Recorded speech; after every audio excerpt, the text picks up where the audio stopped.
Thank you very much. It is such a pleasure to be here.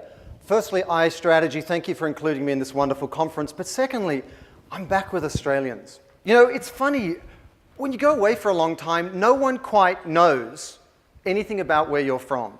I'm from Sydney. I went to Sydney Uni. Just the fact that you know what that means is great. I did arts law at Sydney Uni. And I started off working at Saatchi & Saatchi. Then I went to DDB Needham back then. And then, like every Australian, we think the party is going on somewhere else, so we have to prove ourselves overseas. So I went to London and I worked at Saatchi & Saatchi and Ligas Delaney on brands like Adidas and Guardian and BBC and Harrods. And then I got headhunted to work on Nike at Wieden & Kennedy in Portland. And I spent 5 years writing Nike commercials for the Olympics and World Cup and Lance Armstrong and Marion Jones and all those sorts of things. And that was wonderful. And then I was worldwide creative director for Motorola, so I ran their business globally for a couple of years. And at the end of that, you know, as an Australian, you always think the party is somewhere else. I kind of actually found out that I wasn't fulfilled. I thought, I can't be a corporate guy anymore. I can't sit through 6-hour conference calls anymore. I can't face this cubicle life. So I went out and I became like a freelancer. And for probably from 2001 to 2006, 2007, I was sort of like the cleaner from Pulp Fiction. I would come in and fix messaging for big brands when they're in trouble. So the launch of all 3 generations of the Prius in the United States, I helped write those campaigns for Saatchi & Saatchi, and I did those things. So I did like 10 to 15 Fortune 100 brands a year. And that was how I kept myself interested. But then, in about 2006, I found myself in Los Angeles in my house. You know, I've got a wife from Sydney who I met, you know, who lives in Hornsby, and I've got 2 daughters, 13 and 10, with American accents. Hey, Daddy, I want to go to the party. It's totally weird. But anyway, so, you know, I found myself walking around my backyard in Los Angeles saying, is this it? You know, I'd schlepped my butt all around the world trying to win that award, to be the big cheese, to meetings don't start till you walk in the room. And I found myself completely unfulfilled. And, you know, I can articulate that now, but at the time, I don't know if any of you in this room have had that experience. You're like, what am I doing? Am I just some ad guy selling widgets? I mean, you know. And at the same time, you know, I walked into my kitchen in LA, and on the white countertop was an answering machine, and there were 5 messages. 3 from my mum, 1 from my sister, another from my mum, and my father passed away suddenly overnight. And I'd missed the phone calls to say goodbye. And I hadn't seen him for 4 years because I was running around being a self-important ad guy. And that combination of a personal and professional loss really kind of threw me into a tailspin. Again, I didn't know what was going on at the time, but now I can see it. And I was thinking, well, what's the meaning of what we're all doing? Like, you know, if your dad's passed away, you sort of think, well, I'm the next cab off the rank. What am I doing? What am I doing with my time? What's the purpose? I've got kids. When you become a parent, you wonder, what is the value of being here? What's the meaning of it all? And it was at that time that I read a speech that Bill Gates gave at the World Economic Forum, his creative capitalism speech. I was just on the Gates Foundation site, and I just read the transcript that he gave at the UN and the World Economic Forum and then the UN later on. And he simply said, government and philanthropy can't fix the world on their own. You need the private sector to get involved. And to me, that seemed fine. And I'm going to walk around this jungle gym here and say hello to people over here. And I thought, you know, that just seemed logical to me. I'd run global accounts. I'd worked on the Olympics and World Cup. We need to get the private sector involved. And so I said, I'm going to dedicate myself to these new social technologies, these new things coming out. This was 2007. So there was Facebook and there was Twitter. What on earth was that? I'm not a digital native. I'm not a geek. I don't know how to code. I've never seen the back end of a website in my life. But because I was terrified that I couldn't provide for my family and that technology would leave me behind, and I was at this personal point where I'm like, what am I doing with my life? I spent 3 years studying this stuff. And at the end result was this book, We First, that came out last year, and it was New York Times, Amazon, and Wall Street Journal bestseller, and it was voted best marketing book globally for 2011 by Strategy and Business magazine. But I didn't know how to write a book. I never wanted to write a book. When I decided to write a book, I went to Barnes & Noble and I bought 8 books on how to write a book proposal. I was a total uni student geek. I got out the highlighters and I spent a whole year codifying the 8 books on how to write a book. That's how far off the mark I was. And then, since then, I've found that social technologies have increasingly transformed the marketplace. And this, bear in mind, this was before President Obama had been elected the first time in part by social media. It was before the Arab Spring Revolution. It was before Occupy Wall Street. It was before all this consumer activism that's going on around the world. Before the Olympics, where it's more important how many tweets you generate in the last half an hour than what gold medal you won. And so it's been very, very instructive to see all these things play out over the last couple of years. And I share all of that because I haven't met a lot of the people in the room here, but more importantly because I now live in the cracks.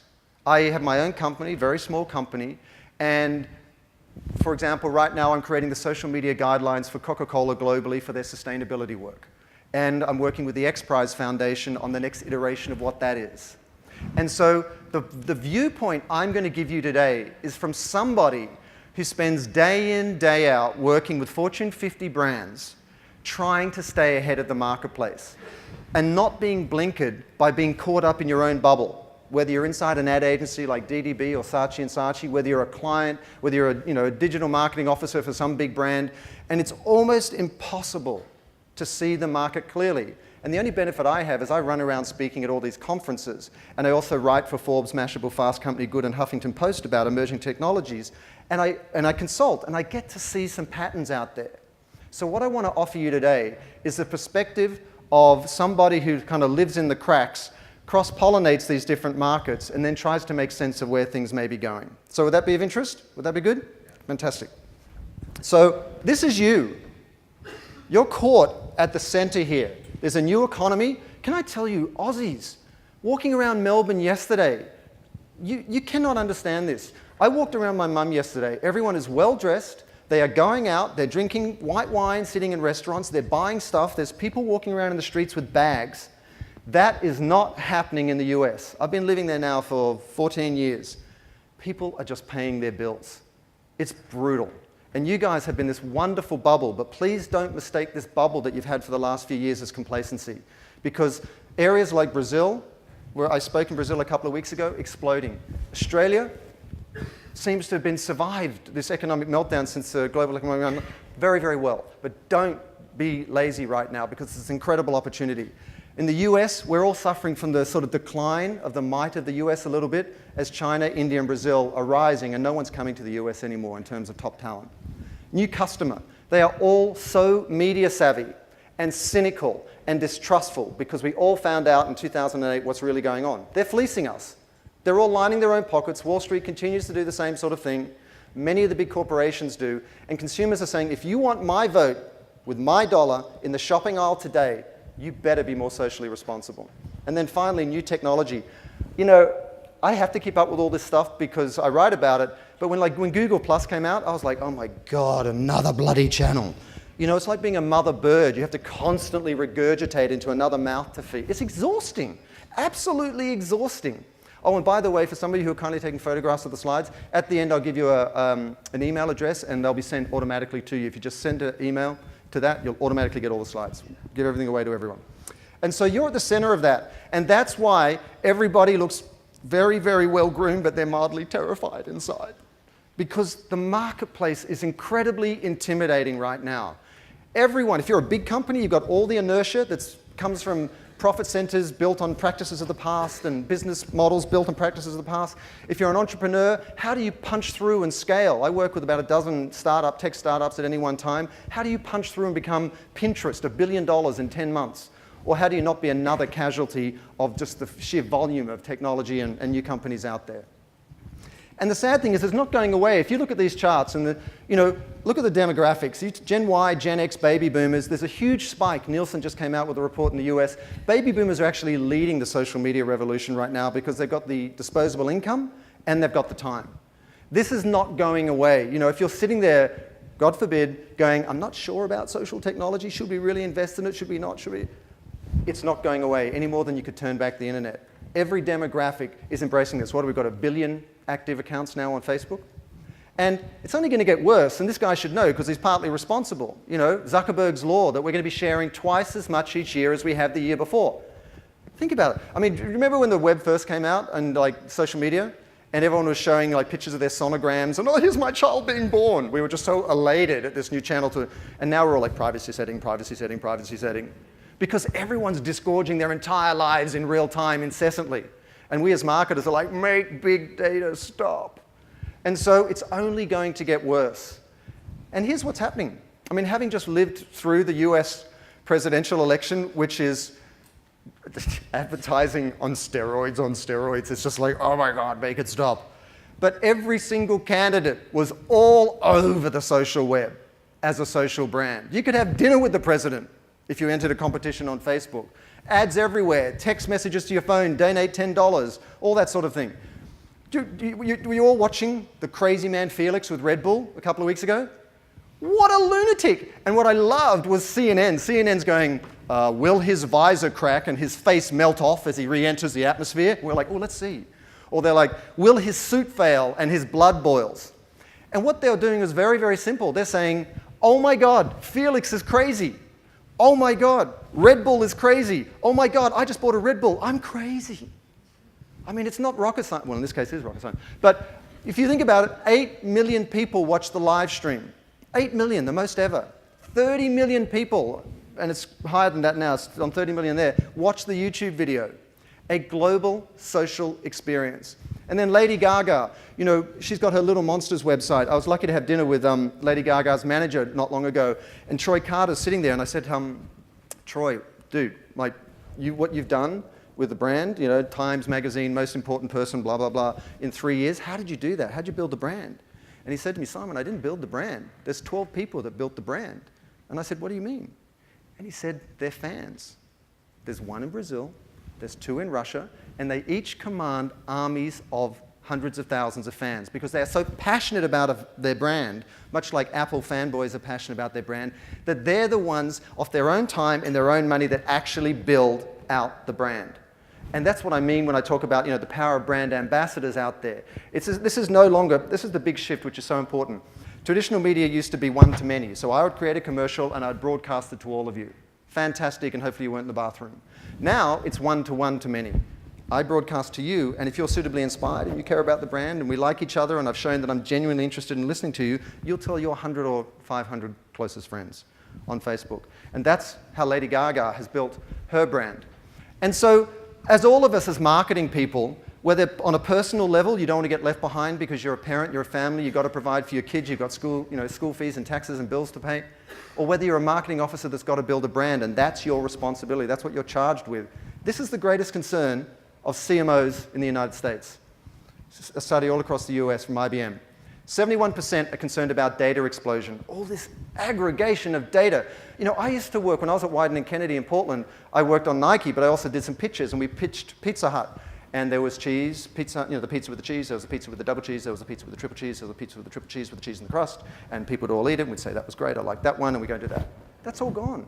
Now it's like, oh, there's a million people that want to tell you what they do or don't like about your brand right now, if you care to listen. Data explosion, and then social media, that data is a function of social media and so on. But here's the challenge. I don't want to talk to you about Facebook, Twitter, Instagram, Pinterest, all these things.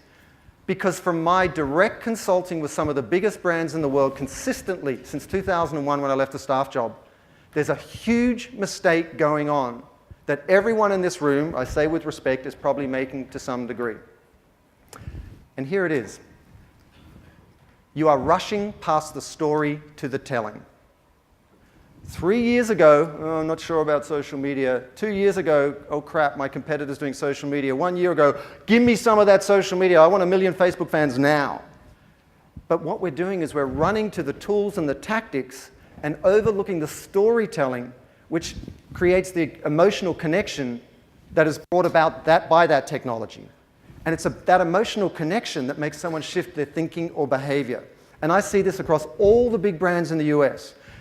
That's why I get brought in, to help them define the story, how to tell that story in a community-facing way, and then how do you roll that out? How do you architect community through these tools? But if you rush past the story, it's all a waste of time.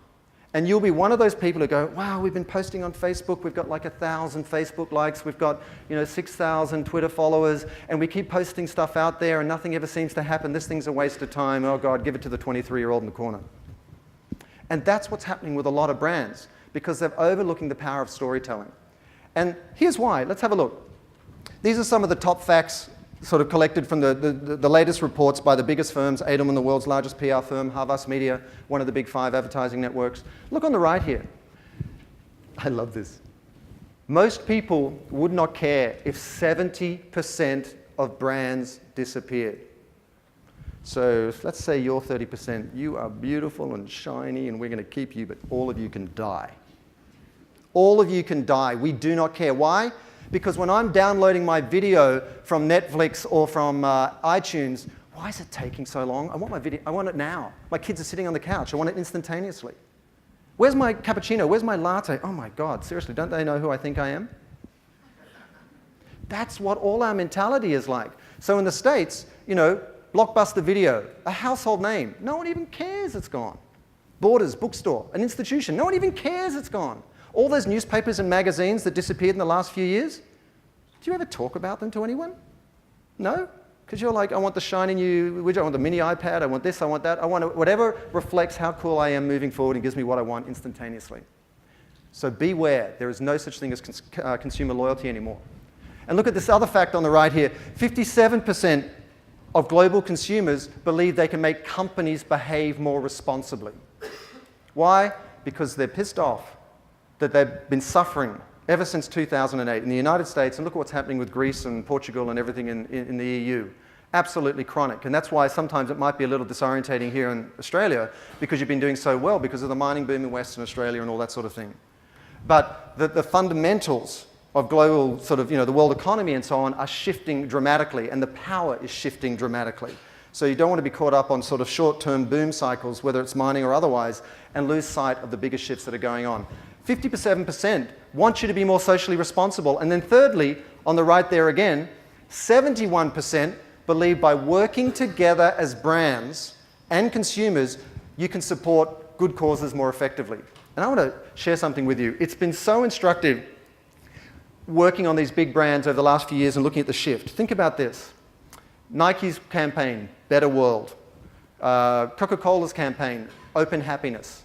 Pepsi's campaign, Refresh Everything. IBM's campaign, Smarter Planet. Starbucks campaign, Shared Planet.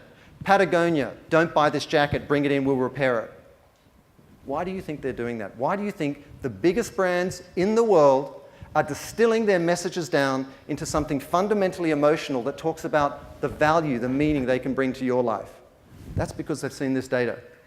And they're not rushing past the story to the telling. And here's the other reason they're doing it. You know, it was so interesting, as I said, writing this book in 2007 before anything had happened, and then Arab Spring Revolution happens. My wife, she grew up in Hornsby, up in Sydney. She's from an Egyptian family. They are Muslim, and her family were down in Tahrir Square, and we went through that whole thing in Egypt together. And, you know, you see this new power of YouTube and Twitter sweep through the Gulf states. And then you see it, you know, all around the world. You see it in the US with the Occupy Wall Street movement, this domestic activism. And then those are compounded by cyber activism with WikiLeaks and with Anonymous, who are saying, oh, corporate America or State Department, you want to bury something deeply? Hey, guess what? Here it is. It's really funny. So there's imposed transparency now, and it's only going to continue. You know, I think, is it Palestine or is it Israel? I think it's Palestine that their web, you know, they're being attacked right now. They've had over 40,000 attacks on their websites to expose them and to shut them down by hackers. I mean, this is cyber terrorism that's going on right now in the Gaza Strip. So this is the dynamic in which we are living now. This is, just think about this. I was at a conference the other day, and there was a gentleman, and he showed a picture on his slide, and it was his 3-year-old son in a diaper standing up against the television doing this. He didn't understand why he couldn't change the channel by swiping his finger. Or think about it, like my daughter, honestly, my daughter said to me, Daddy, is it true that like a telephone had a tail? Why was the telephone tied to the wall? Think about that. That's the generation we're growing up with. There's a big news story in America not long ago. Some man stole an iPhone out of a 2-year-old's child that was playing a game. I'm an iPad. I'm like, how does a 2-year-old know how to use an iPad in a stroller? That was the thing I took away. So this is our marketplace. So look who's listening. Your global consumers are more media savvy and connected than ever. They want you to be more socially responsible, and they want to work with you to do it. So the Healthy Weight Commitment Foundation, That's a coalition of over 30 companies that supply over 25% of the US food supply that have all agreed to reduce the caloric intake of their food in support of the First Lady's Let's Move initiative to address obesity in the United States. Think about it. All these companies that otherwise want to crush each other, working together to serve something meaningful and absorbing the cost to do it. Unprecedented. Or, Pepsi Refresh, it's interesting having worked with Lance Armstrong and written commercials for him and shot them with Nike. Look at his brand imploding right now, because even despite the amazing work that he's done with the cancer awareness, that the integrity of the brand has been destroyed as an extension of his personal brand. You've got Coca-Cola, with protecting the Arctic habitat for polar bears and so on. All of these brands are doing it because this is what's driving the marketplace, the story, the purposeful story, because that's what creates the emotional connection that you can amplify through these social media channels. But if you miss the storytelling, you're going to be doing tactics over and over again and constantly building sandcastles at the foot of waves. And here's why they do it. There's 4 benefits. The first is clarity of business strategy. Most brands, I find, all they do is broadcast their schizophrenia. I'm this over here, and I'm this on this channel, I'm this over here. But instead, if you know what your purpose is, you can know what door to open and what door to close, what market to go into, what demo to chase, because you know what your intention is no matter what the marketplace does. Employee retention and satisfaction. As I said, it's really hard to attract top talent in the US now. It's really funny when I've interviewed people to hire in our company, and it was interesting. There was a young guy who went to one of the very, very snooty schools in LA, and he came in and he sat down and he was very well dressed and he presented very well. And I said, look, I'm looking for someone like this. And he said, the first question, he goes, what's my job title going to be? I was like, I said, your job title is you're the guy who hasn't done anything yet. So let's, and we didn't end up working together. But there's a sense of entitlement there from the top talent, and a lot of the top talent isn't coming from overseas anymore. Consumer goodwill, loyalty, and profits. Customers will reward you for doing good. I almost find it's too much right now. Do you look through the newspaper and you see every company is telling you all the good things they're doing in the world? It's a bit like, oh my God, enough already. It's become that sort of ubiquitous everywhere. And then brand awareness, PR, and so on. When you do something good, people will amplify it because, we've all got a sense that we're in this tough situation, the economy's in a tough place, and there's global crises that we need to address. And this is not just good intentions. I'm an ex-lawyer ad guy. I am everything you hate in other people. And here's the research that backs this up. Jim Stengel, the former global CMO of Procter & Gamble, he released a book called Grow. And Grow did a study and found a correlation between the 50 fastest growing companies and their contribution, their cause-effect relationship between the brand's higher purpose and their financial performance. And there they are. And Harvard Media, which did a study in Europe, found a direct connection between the collective and personal well-being that a company contributes to and its stronger brand equity and attachment.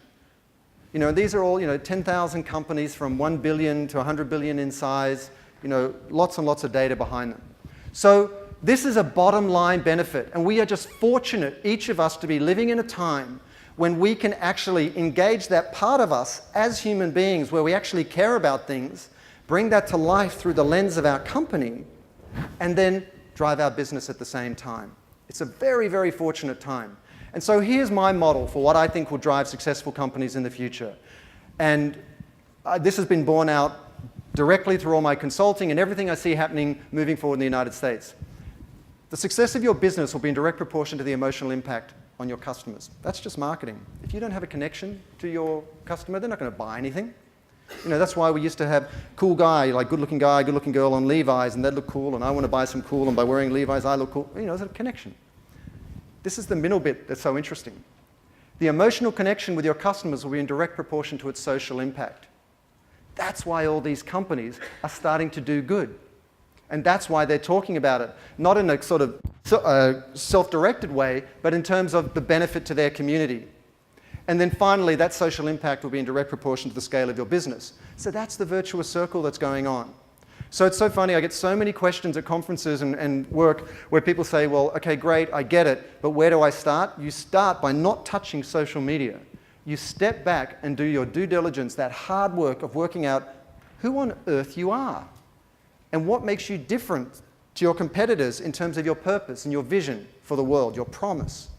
And then you've got a story to tell across social media channels. So let's look at the telling. Now that you've got the story in place, let's look at the telling. We've got all these wonderful channels to use to amplify our message. And really, it just depends on which demographic you're talking to, whether you're using QR codes or, my daughter, my 13-year-old daughter, she's like, Dad, Facebook is like whatever. She just uses Instagram because if you can't get what's going on in her life with one image, you don't need to know. It's pretty funny. And, tablets and mini iPads and all these different things. I mean, we've got all these multiple platforms that we're now communicating across. We've got these multiple channels. But here's what's so powerful. This came out from Insight Consulting in Europe 3 weeks ago, so it's the latest global research on consumer behavior. Daily log on to social media. Look at Australia. 70% of people log on to social media every day. Who here wakes up first thing in the morning and looks at Facebook? I do. Who here? Honestly? Who here does it naked? We can all see each other afterwards. No. Just think, when you're checking in naked on Facebook in the morning, there's hundreds of other people with you. But the United States, 68%, and the emerging markets, Argentina and Brazil and so on. Across the board, it's like 7 out of 10 people wake up in the morning and they go, shall I pee? Shall I look at Facebook? I mean, it's crazy. And let's look at the next statistic.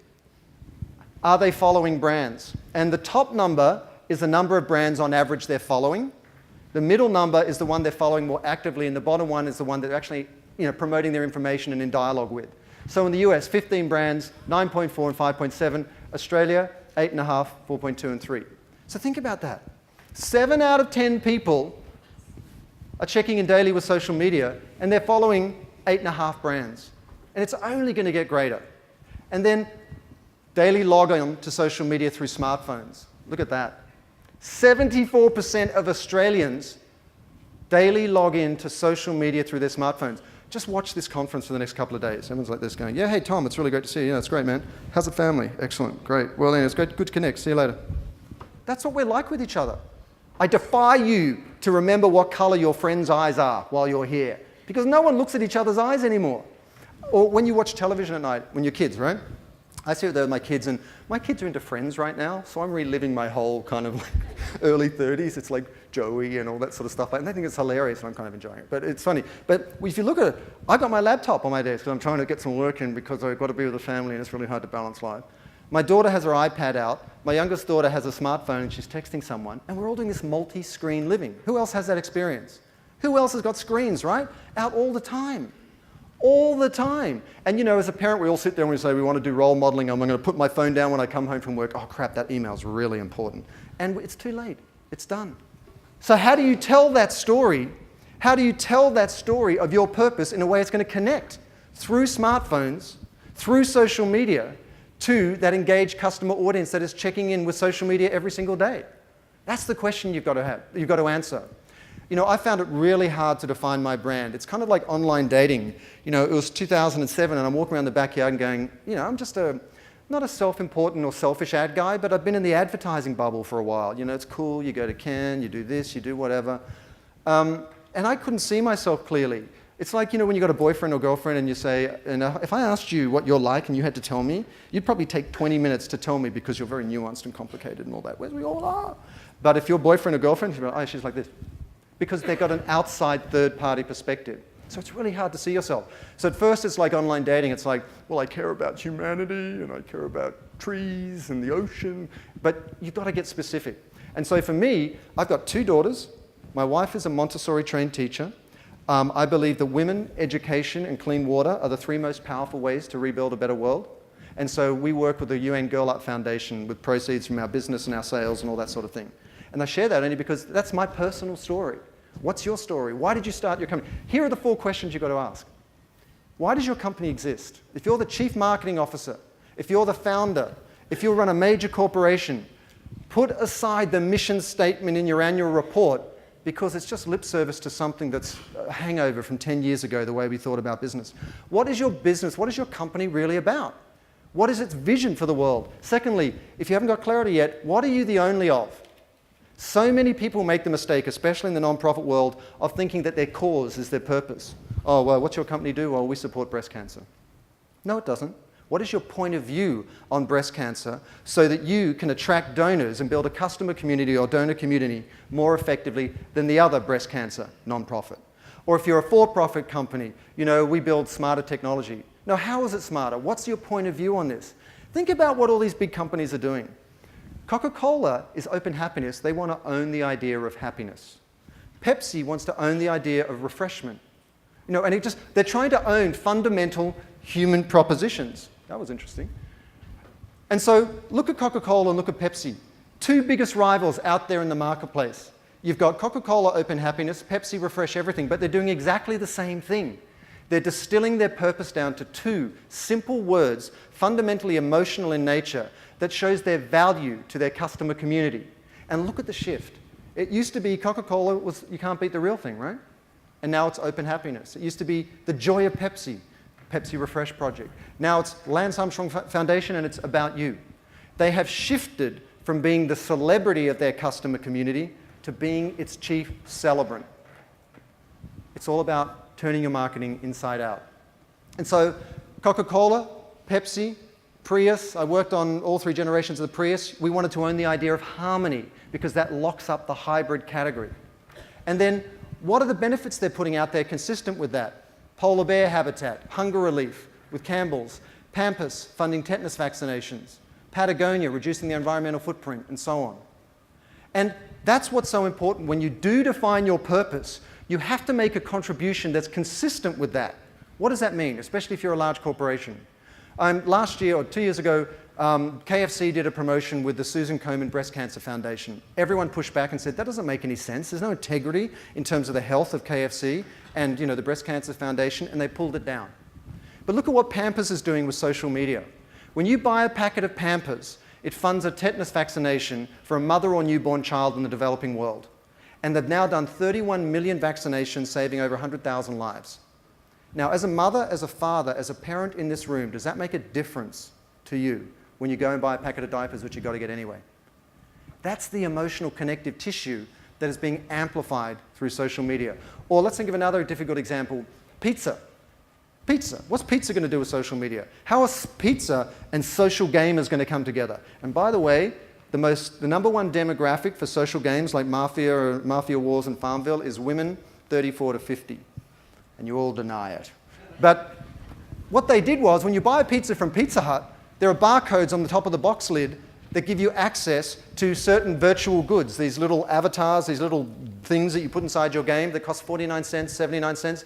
100% of the proceeds of the sale of those avatars went to the World Food Program. So Pizza Hut makes food, World Food Program. By the way, in 2010, Americans spent $2 billion on virtual goods.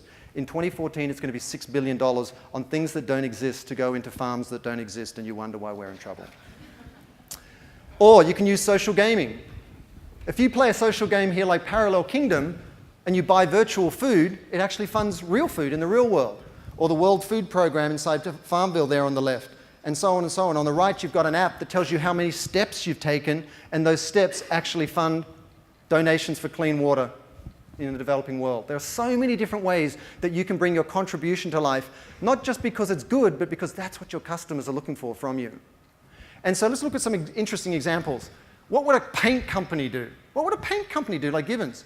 They created a color chart, and you could buy your color. And when you bought your color, that would save a child's life through UNICEF. A paint company. Or, you say, right, I'm not Coca-Cola, I'm not one of these big companies. So how do I do this?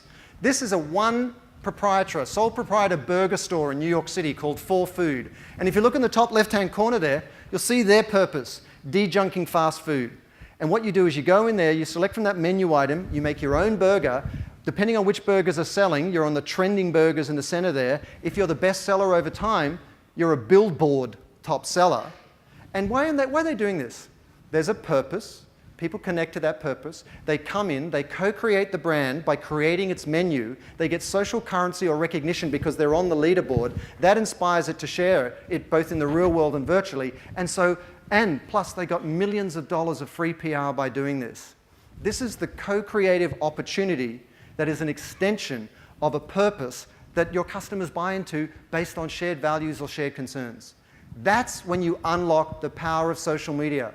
When you feed it a story that will turn a lot of people who follow you on Twitter or Facebook in a transactional way, you turn them from being customers to being co-creators of your brand. And I had a direct experience with this. You know, I didn't know how to launch my book. I was asked to do a TEDx talk in San Francisco 2 days before the book's coming out. And you're like, the book's coming out, the last thing I want to have to do is a TED thing because they're supposed to be really good and I'm really scared. Anyway, I decided to do it, but I created a short animated video that I launched in that TED talk. And because of the TED platform, 38,000 people viewed it in 2 days, and that drove the success of the book. What is that? That is community aggregation, taking a 300-page book on repurposed capitalism, distilling it down to a 4-minute animated video, plugging it into a larger TED platform, 1,200 people in the room, and then out across the whole platform, and then letting them share it from there. That is what happens when you use social media the right way, instead of saying, it's all about me, here's what they're doing, come and see me. It just doesn't work for you. And so Charity Water, on the non-profit side, they've done many wonderful campaigns, but one of the latest is Water Forward. Simple idea. They don't ask me for a donation. I make a donation on your behalf. And your picture goes in that book of donors. And then you feel obliged to make a donation on your behalf. And so they build in the sustainability of the brand into the very process by which they outreach to their customers. And co-creative collaboration.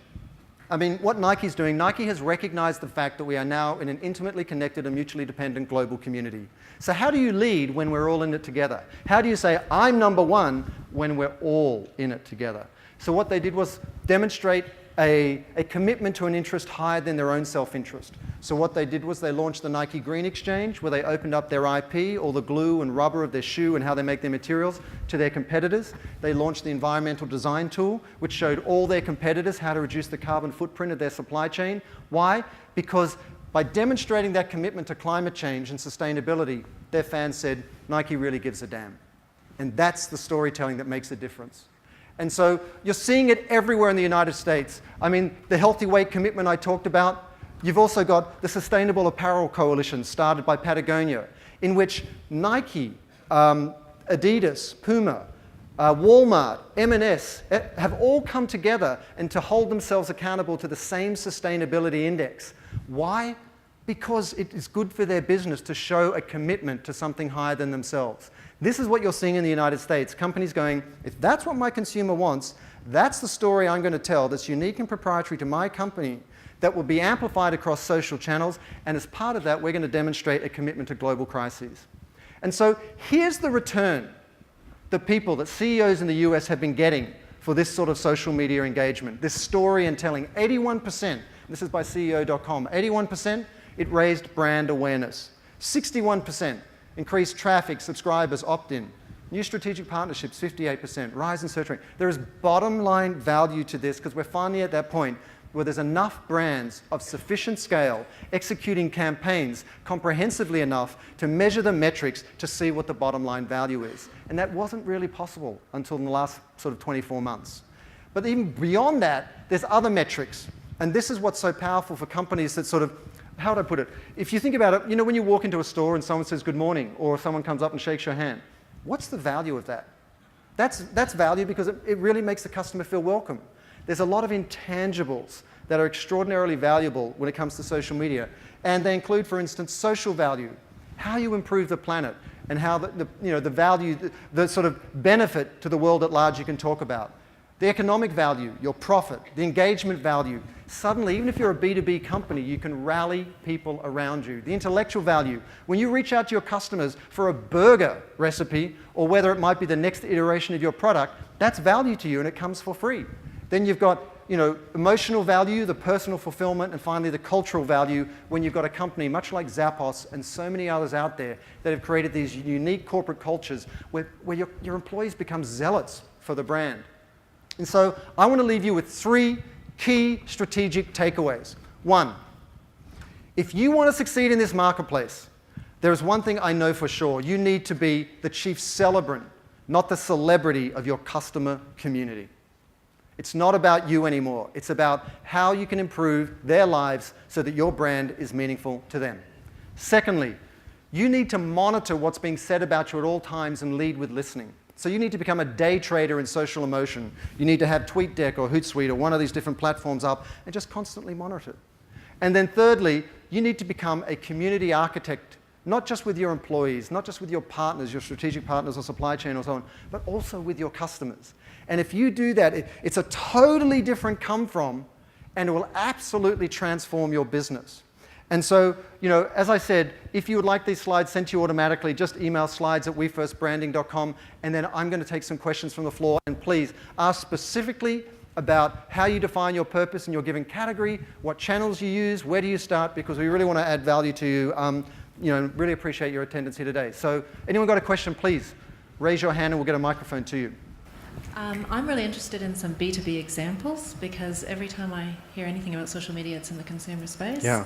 And I find that very difficult to apply to the business world. So building the better burger is great, but sure. Can you give me an idea of how it works in B2B? The question is, what's a B2B example? And I'll give you, because it's usually consumer facing, because these channels, because the consumer has the endpoint in their hand in their smartphone, that's the channel that most people talk about.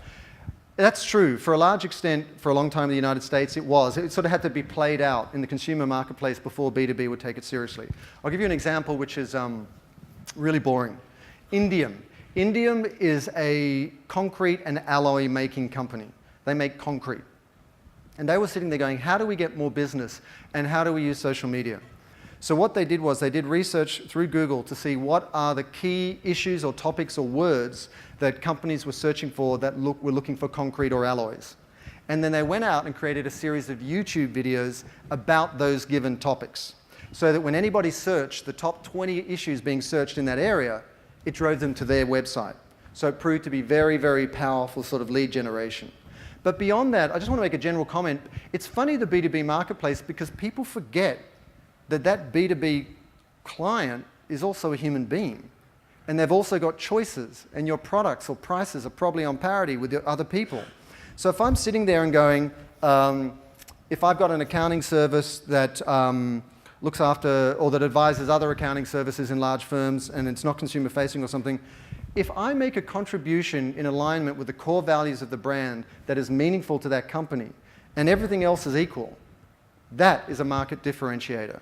So I think, for some reason in the B2B world, we sort of dehumanize everybody because we don't think we have a customer at the end of the day talking to somebody else. But your clients have choices. They can use any one of a number of vendors out there. And so all you need to do is, in your category, define what you stand for, articulate that in a consumer-facing way, in this case it's your B2B clients, and then tell them about that and involve them in that and say, listen, if your employees go in and help us support with free exercise books for kids in underprivileged school areas because we're a paper manufacturing mill that supplies retail stores, we'll match it 1 for 1. So anything your employees do, whether they volunteer hours or whether they give a donation or whatever, we'll match it 1 to 1. Will that deepen the relationship with that company?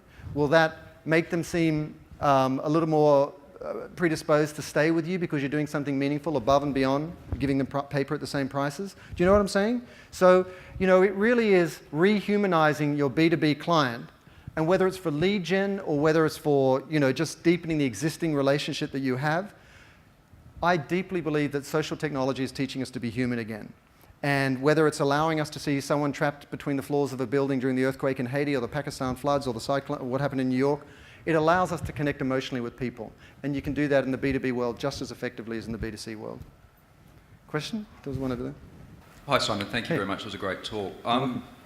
Great with the big picture. How do we know that when we're in the middle of the woods, how do we know that we're on track? Yeah, it's a good question. There's 3 types of situations I find out there. One is people are stuck in mud and they just can't commit to social media because they don't have time or whatever, and that's especially true of entrepreneurs. 2, they're on a treadmill, they're like a hamster wheel and they've been doing it a bit and they can't get any further. Or 3 is they've hit a glass ceiling. They can't seem to break through it. And ultimately, you have to suspend, and I know this is difficult, the results-driven mentality, the transactional mentality, and you have to shift to a relationship long-term mindset.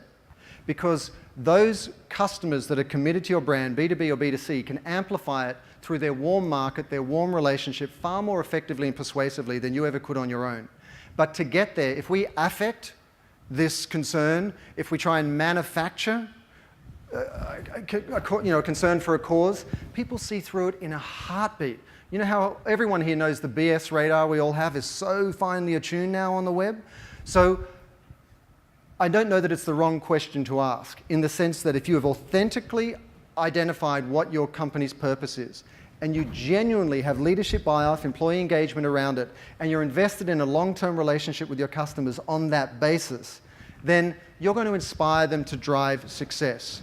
When you hit a point of inertia, you either need to reach out to them about what you care about, you need to engage them more actively and more co-creatively with the future of your brand. You need to mix it up by doing YouTube videos or Instagram photos or running a competition or just spontaneous rewarding some customers.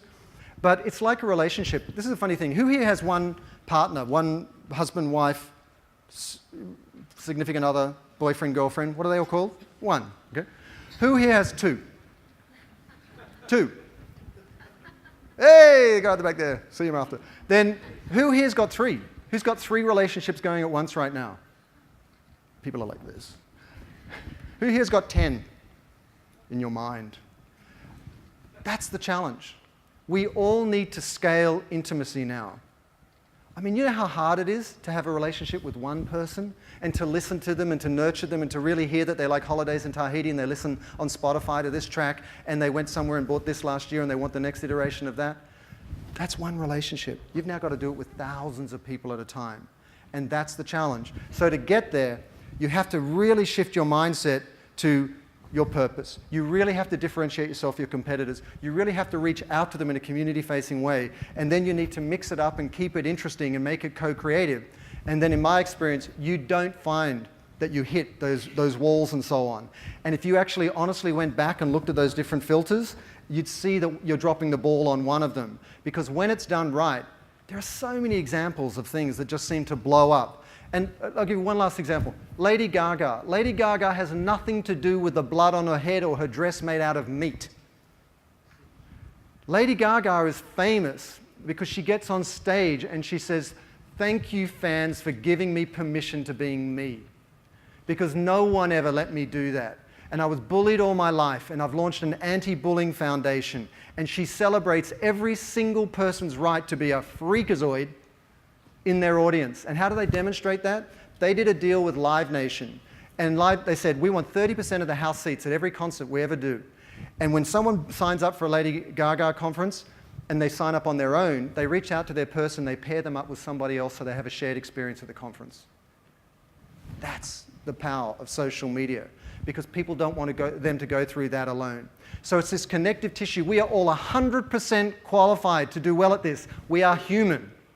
We just need to approach this technology the right way. And time again, I see major brands all around the world seeing social media as an end in itself, rather than as a tool through which to connect on a profound and deep, fundamentally emotional level with people, from which you can inspire your customer community to build your business with you. So thank you so much. Enjoy the day, and I look forward to chatting more with everyone. Ladies and gentlemen, Simon Mainwaring.